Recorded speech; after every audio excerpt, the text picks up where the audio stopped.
Kenyans are asking themselves, what next after the ruling of yesterday Parliament, especially when the court declared that majority leader in the National Assembly is no longer Kimani Ichung'wah. Kenyans are asking themselves for what next?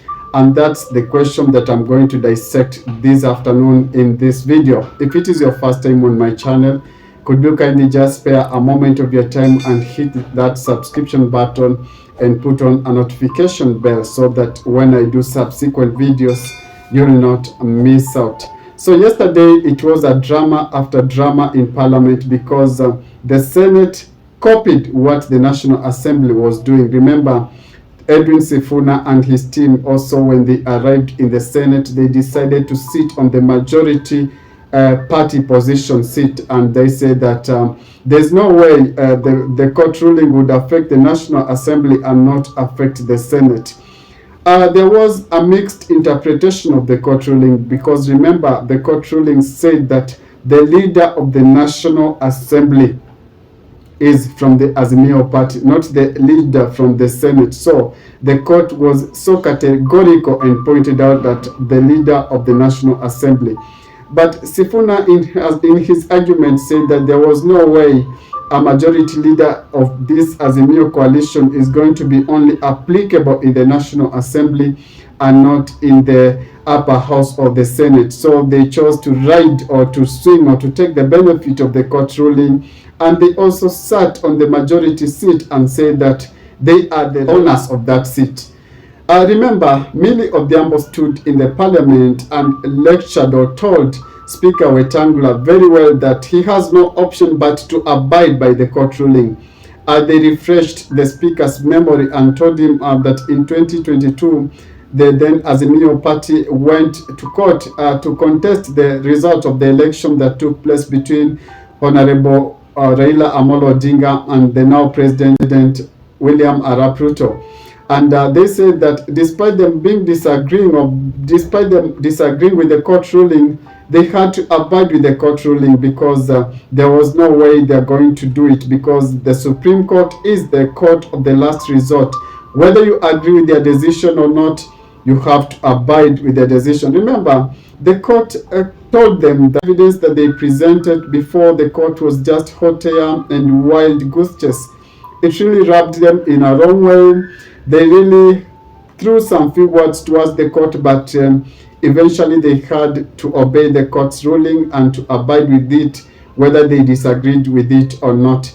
So yesterday, the Speaker had no other option but to abide with the court ruling and declare that Kimani Ichung'wah is no longer the majority leader of the National Assembly for that matter. And it's so interesting that immediately after that, the new majority of our National Assembly came in as Junet Mohammed. Remember, Junet Mohammed has been this close confidant of Baba. Junet Mohammed has been a loyal foot soldier of Baba, and in 2022, he was the chief campaigner of Baba, the election that Baba lost in 2022. But the ruling of the court also presented a good case to argue, or a good case on the table, because so many, especially Azimio lawyers, are asking how can Azimio be a majority party yet they lost the election, and they are pointing out that the results that were presented to Kenyans in the 2022 general election could not be the actual results. Especially James Orengo during the weekend had a function that he spoke, and he said that it's time that the majority of the Azimio wing of government stood firm and demand their rightful share in government. And James Orengo said that the leader of National Assembly, majority leader rather, is not going to be subjected to negotiation. That the Azimio wing should just stand and demand that their seat belongs to them. Exactly what happened yesterday in Parliament, because they stood firm and demanded that they are going to be the majority. The scrutiny of the Speaker's role in Parliament also came at play under scrutiny, because they say that Moses Masika Wetangula has been perceived as pro-Kenya Kwanza Speaker. He's not been impartial in his ruling, but has been siding with one side. And also remember, the court stated that Moses Wetangula cannot hold two positions rather, as party leader as well as the Speaker of the National Assembly, because that is going to amount conflict of interest, because he would side with the party, or he would side with the side that his party belongs, or the coalition that his party belongs. So the scrutiny of the Speaker also came at play, as usual, also saved Wetangula, because there is this MP from Western who said that they should not go after Wetangula, because that's the only city that the Westerners, of the people from that region, enjoys as a powerful position in government. It's important to note that in Kenya, whenever one is cornered with the rule of law, he normally retreats to his ethnic cocoon or his ethnic backyard and says that mtu wenyu is being targeted, or your son or daughter is being targeted because of this and this. And it seems that the same narrative or the same script is going to be drafted to protect one Masika Wetangula as Speaker.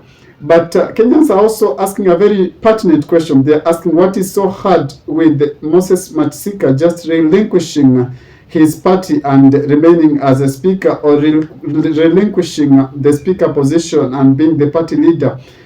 You cannot have your cake and eat it at the same time. You either choose one way or the other, but Wetangula wants to have them too. But remember, he is also a senior counsel and he is a lawyer as well. So I believe he has a solid argument as per why he has remained as the Speaker of the National Assembly, despite him being the leader of his party. It's also important to note that Kimani Ichung'wah had to eat humble pie and ceded the ground and gave out the seat. But a very interesting scenario it's at play, because Kenya Kwanza's side of coalition have said they are going to appeal that decision in the Court of Appeal. They are going to have the Court of Appeal relook this judgment. And what happens if the Court of Appeals decide that indeed Kimani Ichung'wah is the leader of the National Assembly?